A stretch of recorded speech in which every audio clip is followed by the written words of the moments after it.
100%ing games is not fun. If you truly love a game, once you've completed absolutely everything there is to do in it, the overall experience going forward is lessened. To combat this, modern day developers seem to be doing absolutely everything in their power to make 100%ing their games either extremely time consuming or practically impossible. There are some games in some genres, however, that just simply aren't designed at a base level to be completed, segueing back over to shooters and more specifically TF2. As a very old live service game still in function today, TF2 was just not designed at a nature level to be completed. But with that being said, what would it take to complete TF2?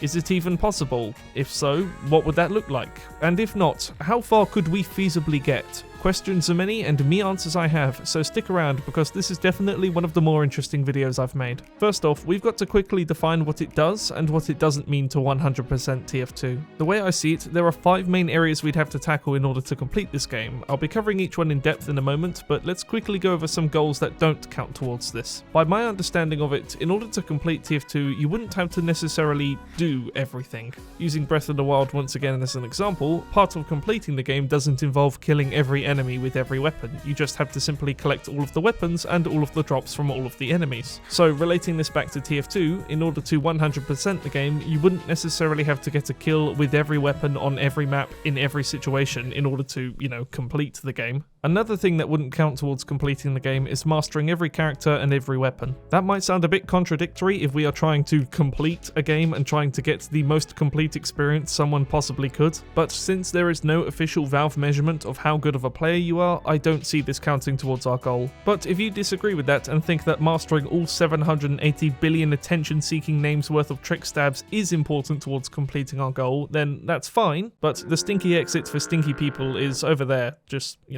letting you know. Okay, now that we've gotten all of the don'ts out of the way, it's time to start talking about the do's. So let's begin with achievements. So there's about 17 years worth of achievements in this game, 520 to be precise. And as you can imagine, with so many to collect, it's going to be a very time-consuming thing to do. Specifically so because there are a handful of achievements out there that are deliberately designed to be incredibly difficult to get. You've probably seen a few videos from a few different people covering what is either the hardest achievements to get in TF2 or completing some of the hardest achievements, and they really just show you how time-consuming some of these can be. So, in short, if you want to get all of the achievements in TF2, you're going to need a hell of a clear schedule. And also maybe a time machine. So this is the part in the video where I tell you that this is the part in the video where I say that some achievements in TF2 can no longer be gotten. The usual culprits are down to Steam changing over the years. We have to remember that TF2 is very old and Steam has changed a lot in that time. So TF2 achievements that involve using the replay function to upload a video to YouTube and having it get views just simply don't work anymore. So if we were to cut things there, it would seem there is no way to legitimately get every achievement in the game. Legitimately.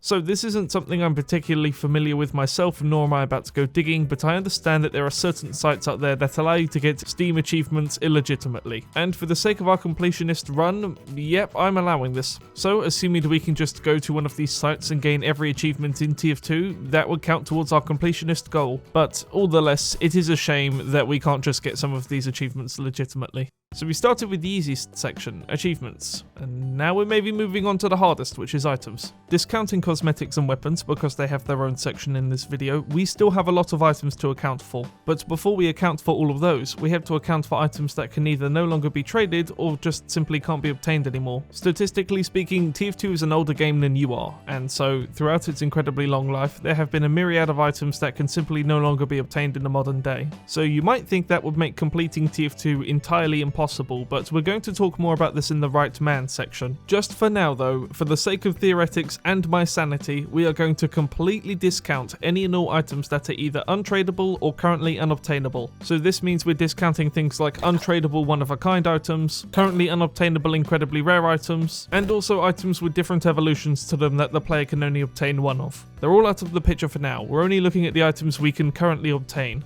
And well, it doesn't really get any easier. In order to complete this category, we'd at least have to have owned every item in the game that we can feasibly get, once. This cuts out the problem of backpack space, as once you've obtained one of these items, you've technically owned it, and therefore you can discard it and make room for new ones. So if we start at the modern day and then work our way backwards, for every update that comes out, we'd need to collect 1 copy of the case, 1 copy of the key, and 1 copy of everything in the case. And working our way back through the years as we go, things get a lot more difficult. In short, this is going to be expensive. So getting all of the achievements was easy, frankly, compared to this. But discounting everything we can't actually obtain, this is still feasibly possible. It's not impossible, but it's hard.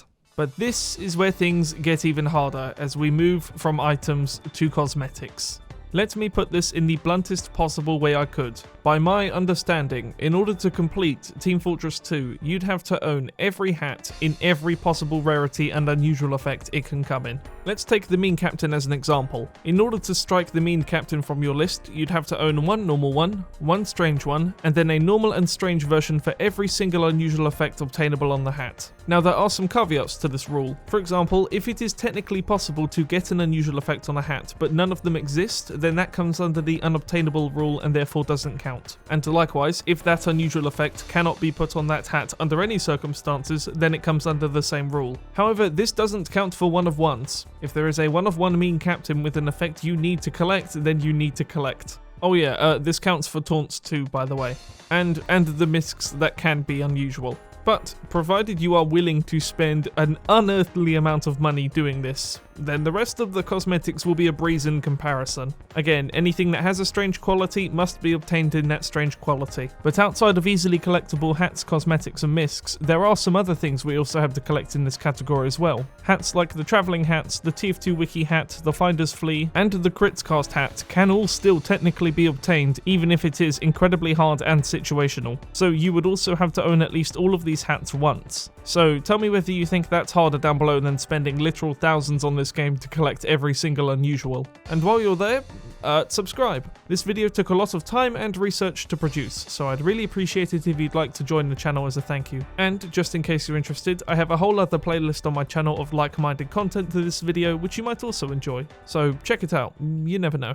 Okay, so if hats and cosmetics were the most costly category, then weapons is probably going to be the second one. So as we all know by now, some weapons in TF2 are incredibly difficult to get in strange quality just because the cases that drop them dropped for a very limited amount of time. But theoretically, this should just be easy enough. It should just be as easy as, you know, spending lots of money for 1 copy of every weapon and 1 copy of its strange. However, we also have to take things into account like vintage weapons and genuine weapons. You'll have to get at least 1 of each for every weapon that has them. And then there's spelled weapons. If a weapon has a spelled variant on the market, you'd have to have owned that at least once. I'm not saying you'd have to own every spell on every weapon because I don't think that exists, but what I am saying is if there are 2 originals out there and both have a different spell on them, you'd have to own at least both of those spells on both of those weapons once. So that's fun, have fun with that. And the final thing to talk about with weapons is war paints, and it's another pretty cut and dry scenario. Everywhere the war paint comes in, you have to own a normal and strange version of. Differing patterns on differing war paints really don't matter to me, you just have to have owned that war paint in every rarity it can come with every strange it can come in. And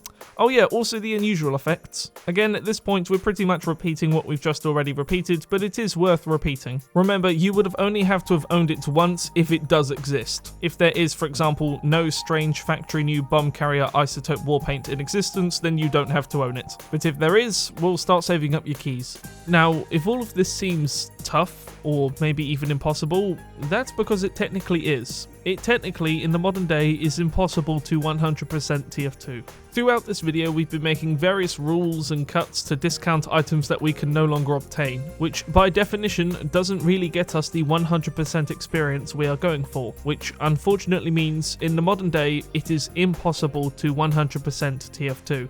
But this is where we turn to the third question I asked at the beginning, the question of being, if it is impossible, how far could we feasibly get? Which brings us to the Right Mann section, the final section of this video. In order to get the closest we possibly could to 100%ing TF2, we would not only have to find a player who was willing to do all of the things we've listed in this video so far, but would also have the highest amount of items we can no longer currently obtain in the modern day. That, feasibly is the closest we could come to 100%ing TF2. Now, there definitely is a person out there who has a very high amount of currently unobtainable items, but whether or not he's entirely prepared to throw away his life in order to spend thousands on this game is up for debate. Which, unfortunately, brings us to the end of this video. So, to conclude, it is currently impossible to truly 100% TF2, however, we can come pretty close. But honestly, it's kind of sad that most of this game's history is just lost to time because of poor business decisions by Valve.